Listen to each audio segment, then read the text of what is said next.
रात्री झोपेत असताना अनेकदा एक भव्य महाकाय हत्ती आपल्या स्वप्नात प्रकट होतो. या स्वप्नामागं नेमकं काय दडलं आहे याचा विचार करायला भाग पाडणारा हा अनुभव असतो. भारतीय संस्कृतीत हत्तीकडं केवळ एक प्राणी म्हणूनच नाही तर वैभव, बुद्धिमत्ता आणि मांगल्याचं प्रतीक म्हणून पाहिलं जातं. पण तुम्हाला माहीत आहे का की स्वप्नशास्त्राच्या पलीकडे जाऊन हत्ती या शब्दाचा उगम आणि त्याचा आपल्या मानसिक सामर्थ्याशी असलेला संबंध किती खोल आहे. आजच्या या व्हिडिओमध्ये आपण स्वप्नात हत्ती दिसण्यामागचा केवळ धार्मिकच नाही तर भाषिक आणि मानसिक दृष्टिकोनसुद्धा समजून घेणार आहोत. तसंच महत्त्वाचा प्रश्न हा की स्वप्नात दिसणाऱ्या गोष्टी खरंच आपल्या आयुष्यात घडतात का याचं उत्तरही जाणून घेणार आहोत. त्यामुळे हा व्हिडिओ शेवटपर्यंत नक्की पहा. सगळ्यात आधी आपण ज्याला हत्ती म्हणतो त्या शब्दाच्या मुळाशी जाऊया. हत्ती हा शब्द संस्कृतमधील हस्तिन या शब्दावरून आला आहे. सोप्या भाषेत सांगायचं तर याचा संबंध हस्त म्हणजेच हात या संकल्पनेशी जोडला जातो. आता प्रश्न असा पडतो की प्राण्यांच्या जगात हात तर माणसाकडेच असतात, मग हत्तीला असं नाव का बरं दिलं गेलं असेल? तर याचं उत्तर त्याच्या सोंडेमध्ये दडलेलं आहे. हत्तीची सोंड ही अत्यंत कार्यक्षम असते. ती झाडाच्या फांद्या तोडणं, वस्तू उचलणं आणि पाणी पिणं अशा अनेक कामासाठी वापरली जाते. म्हणूनच ती एका अर्थाने त्याचा हात म्हणूनच काम करते. हात ही संकल्पना आपल्याकडं शक्ती आणि कृती करण्याच्या क्षमतेशी जोडली जाते. त्यामुळं काहीजण या शब्दाचा असा प्रतिकात्मक अर्थ लावतात की स्वप्नात हत्ती दिसणं हे कधीकधी आपल्या अंतर्मनातील सामर्थ्य, जबाबदारी किंवा मोठ्या बदलांची जाणीव असू शकतं. खरं तर हत्तीला प्राचीन काळापासून वैभवाचं प्रतीक मानलं गेलं आहे. राजघराण्यामध्ये हत्ती हे समृद्धी आणि सामर्थ्याचं लक्षण मानलं जायचं.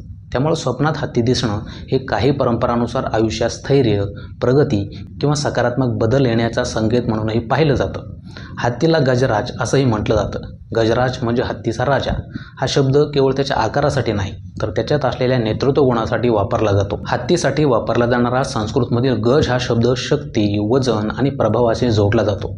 पण याचा अर्थ असा नाही की तुम्हाला कोणी घाबरवतंय. जरा थोडा विचार करा. हत्तीचा स्वभाव कसा असतो? शांत, स्थिर आणि स्वतःच्या गतीने चालणारा. म्हणूनच काहीजण असा अर्थ लावतात की स्वप्नात हत्ती दिसणं म्हणजे कदाचित तुमचं मन तुम्हाला स्थिर राहा असं सांगत असेल किंवा तुम्ही आयुष्यात अशा टप्प्यावर आहात जिथं तुम्हाला इतरांच्या पावलावर पाऊल न टाकता स्वतःचा मार्ग तयार करायचा आहे. या स्वप्नात काही खास संकेतही लपलेले असतात.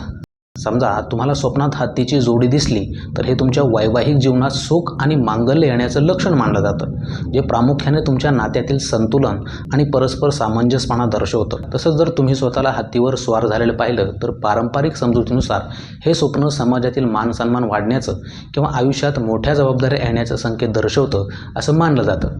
अनेक जण हत्तीला साक्षात भगवान गणेशाचं रूप मानतात. त्यामुळं अशा प्रकारचं स्वप्न शुभ समजलं जातं आणि आयुष्यातील अडचणी कमी होण्याचा सकारात्मक संकेत मानला जातो. आता तुमच्या मनात प्रश्न येईल की हे सगळं खरंच घडतं का? तर बघा, स्वप्नात हत्ती दिसल्यावर लगेच काहीतरी चमत्कार होईल याला कोणताही वैज्ञानिक पुरावा नाही. पण याकडे पाहण्याचा एक सकारात्मक दृष्टिकोन मात्र नक्कीच आहे. हत्ती हा मुळात प्रचंड वजन आणि जबाबदारी पेलणारा प्राणी आहे. त्यामुळे कदाचित तुमच्या खऱ्या आयुष्यात, मग ते कामाचं ठिकाण असो नाहीतर कुटुंब, एखादी मोठी आणि महत्त्वाची जबाबदारी तुमच्या खांद्यावर येणार असेल आणि तुमचं अंतर्मन तुम्हाला त्या मोठ्या भूमिकेसाठी आधीपासूनच मानसिकरित्या तयार करत असेल असा याचा साधा आणि सोपा अर्थ घेतला जातो. तर मग तुम्हाला कधी स्वप्नात हत्ती दिसला आहे का? ते कमेंट करून नक्की सांगा. व्हिडिओ जर आवडला असेल तर लाईक करा, शेअर करा आणि असेच नवनवीन व्हिडिओज पाहण्यासाठी चॅनलला सबस्क्राईब करा.